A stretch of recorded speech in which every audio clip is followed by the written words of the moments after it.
Hello tout le monde, on se retrouve aujourd'hui pour la deuxième vidéo consacrée à la plage ou à l'été en tout cas.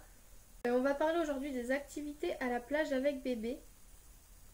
Donc il y a plusieurs sortes de jeux, donc bien sûr à la plage on n'a pas non plus 36 000 idées de choses à faire avec un bébé, hein. Déjà il ne faut pas y rester trop longtemps.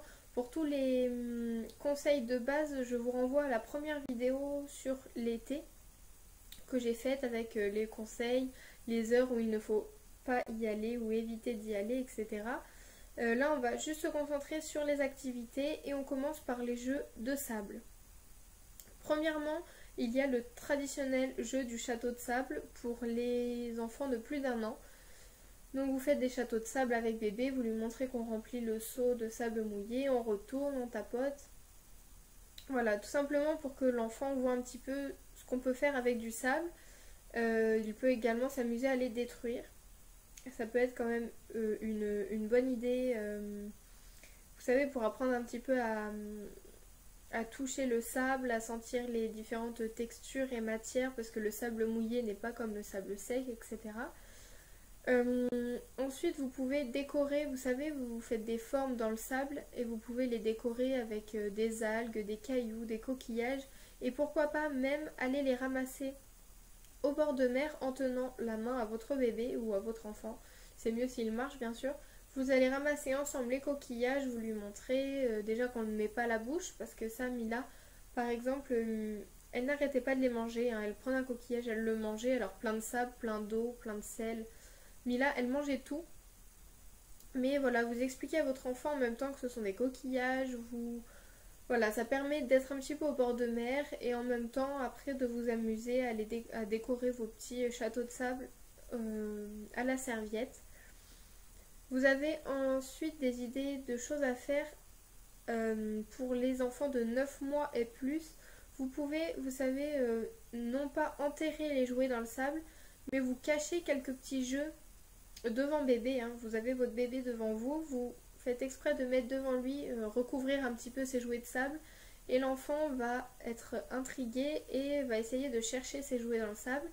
Vous pouvez tout simplement ramasser le sable et les coquillages comme je vous l'ai dit juste avant, mais pour une déco que vous allez faire ensemble à la maison avec votre bébé ou votre enfant, parce que là c'est mieux quand c'est pour un enfant. Vous ramassez du bois flotté, des coquillages, des cailloux, plein de jolies choses que vous trouvez sur la plage et puis vous rassemblez tout dans un pot, vous faites une petite décoration et votre enfant pourra être fier de lui et de vous, sachant que ce qu'il a fait vient de lui, donc c'est quand même une bonne idée. Ensuite vous avez un jeu que vous pouvez faire à la maison, donc ramasser des galets et des coquillages et puis peindre dessus. Donc faire des peintures de coquillages, etc. C'est une bonne idée. Avec un enfant par contre un petit peu plus grand, parce que si bébé a 1 an et ne sait pas trop faire de la peinture, c'est pas forcément intéressant, mais avec un enfant de 2-3 ans, ou même un enfant qui va à l'école, c'est une bonne idée. Ça apporte un autre support que les feuilles de papier, etc. Vous avez ensuite des jeux d'eau.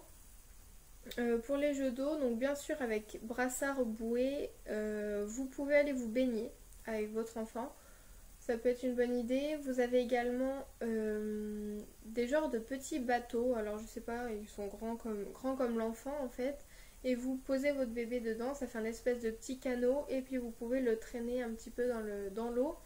Avec les vagues ça peut être sympa, donc du coup à contresens votre enfant peut s'amuser, donc si l'enfant n'est pas trop petit bien sûr. Et même dans les bateaux gonflables, n'oubliez pas de laisser brassard et bouée à vos enfants.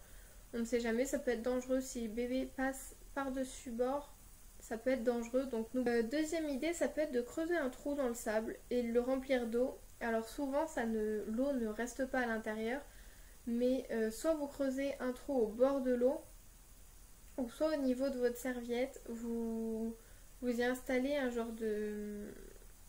une genre de petite bâche dans un trou et vous remplissez d'eau. Alors bien sûr ne laissez pas votre bâche à la fin de la journée dans le sable parce que ça pollue et que c'est pas bien. Mais si vous ramenez après vos affaires avec vous, tout va bien, vous pouvez faire ça je pense. Donc pas une grande piscine, 1 mètre de profondeur, etc. Non, juste un petit trou que bébé puisse patauger dedans.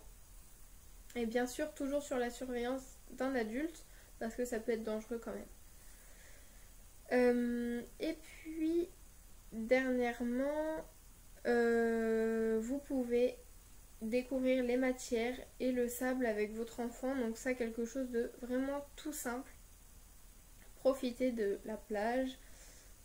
Profitez-en pour vous reposer avec bébé sous une petite tente anti-UV par exemple, ou juste un parasol sur les serviettes. Voilà, ça peut tout simplement amener un moment de repos avec votre enfant. Donc voilà, c'est quelques petites idées très très simples et qui se ressemblent toutes beaucoup, mais je pense que c'est des bonnes idées à avoir dans un coin de sa tête si on ne sait pas quoi faire ou si bébé s'impatiente à la plage. Donc voilà, je vous fais des gros bisous, j'espère que vous allez réutiliser ces idées cet été avec vos enfants. Je vous fais de très gros bisous et puis je vous dis à bientôt. Bye.